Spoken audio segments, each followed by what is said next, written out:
सुरसंड विधानसभा को लेकर आप लोगों का क्या कुछ मतलब प्लानिंग है सुरसंड विधानसभा को आगे ले जाने के लिए? जो किसान अभी जो मेहनत कर रहे हैं उनको उनका उचित सम्मान नहीं मिल पा रहा है, वो हमारी प्राथमिकता होगी कि उनको सम्मान दिलाएं। इन्हीं सब तो कहीं ना कहीं मांग उठता रहता है कि सुरसंड विधानसभा में एक डिग्री कॉलेज होना चाहिए। जरूर होना चाहिए और होगा भी। अगर जनस्वराज आती है तो ये सब काम पूरा किया जाए कि सभी लोग से हाथ जोड़ के मेरी प्रार्थना है, विनती है कि वो बिहार के बदलाव में जोर शोर से भाग ले और व्यवस्था परिवर्तन में साथ दे और बिहार को बदले और नया एक शिक्षित, सुंदर और स्वच्छ बिहार के सपनों को साकार करे। और हालात है अभी हम गांव-गांव, घर-घर घूम रहे हैं, देख रहे हैं कि महिलाएं तो हैं लेकिन पुरुष कहीं दिखाई नहीं देते। वो सबसे बड़ी प्राथमिकता हम लोग महिलाओं के लिए। हमारे 5 निश्चय लेके हम लोग जनस्वराज सबके सामने आई है। अभी हमारे साथ सुरसंड विधानसभा की भावी प्रत्याशी उषा किरण जी है। इनसे बात करेंगे कि आखिर जो है किस मुद्दे पर यह सुरसंड विधानसभा का चुनाव लड़ने वाली है।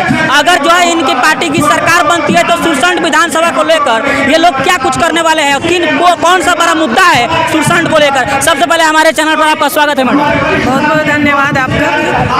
तो सुरसंड विधानसभा को लेकर आप लोगों का क्या कुछ मतलब प्लानिंग है सुरसंड विधानसभा को आगे ले जाने के लिए? सबसे बड़ी तो जनस्वराज की सबसे बड़ी प्लानिंग है शिक्षा पर करना और पलायन। शिक्षा और पलायन सबसे बड़ी मुद्दा है हम लोग का। और युवाओं को से पलायन से रोकना है कि वो हमारे 5 निश्चय लेके हम लोग जनस्वराज सबके सामने आई है।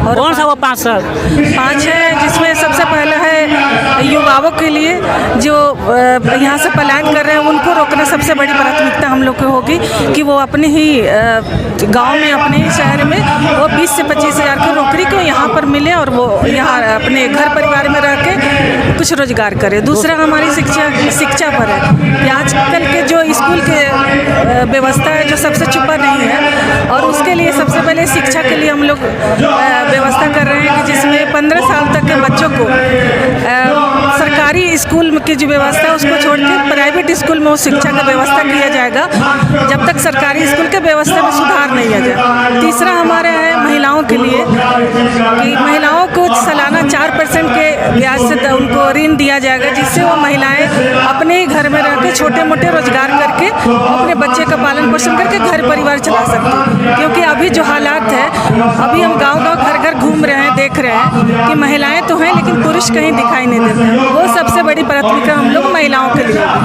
और चौथा है बुजुर्गों के लिए जो अभी वर्तमान सरकार में 400 रुपये जो उनकी दवाई का भी व्यवस्था नहीं हो पाती है, उसके लिए हम लोग उनको 2000 रुपये देने के लिए वृद्धा पेंशन करेगा। और 5वां हमारा हम लोग का संकल्प है कि किसानों के लिए जो किसान अभी जो मेहनत कर रहे हैं उनको उनका उचित सम्मान नहीं मिल पा रहा है, वो हमारी प्राथमिकता होगी कि उनको सम्मान दिलाएं। इन्हीं सब 5 निश्चय लेके आज हम जनता के बीच आए हैं और जनस्वराज के जो सूत्रधार है वो घर-घर, गांव-गांव जाकर ये 2 साल 3 साल से अपनी ये व्यवस्था सुधार करने के लिए घूम रहे हैं और हर जगह सभा करके यहाँ के जनता को बता रहे हैं कि बिहार में पलायन रोकना है और व्यवस्था में सुधार लाना है, बदलाव करना है। और इन्हीं संकल्पों के साथ हम लोग जनता के बीच हैं। सुरसंड विधानसभा में देखा जाता है कि एक भी डिग्री कॉलेज नहीं तो डिग्री कॉलेज है, नहीं मेडिकल डिग्री कॉलेज है। तो इसको लेकर आपका क्या कुछ मतलब?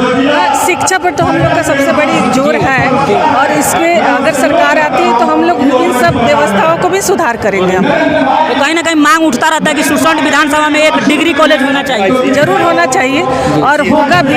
अगर जनस्वराज आती है तो ये सब काम पूरा किया जाएगा। सुरसंड विधानसभा के लोगों को अगर आपका संदेश देना होगा तो क्या कुछ संदेश रहेगा आपका? संदेश देना यही है कि सभी लोग से हाथ जोड़ के मेरी प्रार्थना है, विनती है कि वो बिहार के बदलाव में जोर शोर से भाग ले और व्यवस्था परिवर्तन में साथ दे और बिहार को बदले और नया एक शिक्षित, सुंदर और स्वच्छ बिहार के सपनों को साकार करे और आगे। देखिए ये उषा किरण जी थी जो कि भावी प्रत्याशी सुरसंड विधानसभा से है जनस्वराज का, और ये लगातार जो है कार्य भी कर रही हैं। तो इनको लेकर आप सभी क्या कुछ सोचते हैं और खास करके जनस्वराज को लेकर आप सभी क्या कुछ सोचते हैं, अपनी राय और अपनी प्रतिक्रिया को बताइएगा और इस वीडियो को ज़्यादा से ज़्यादा शेयर कीजिएगा। बहुत बहुत धन्यवाद।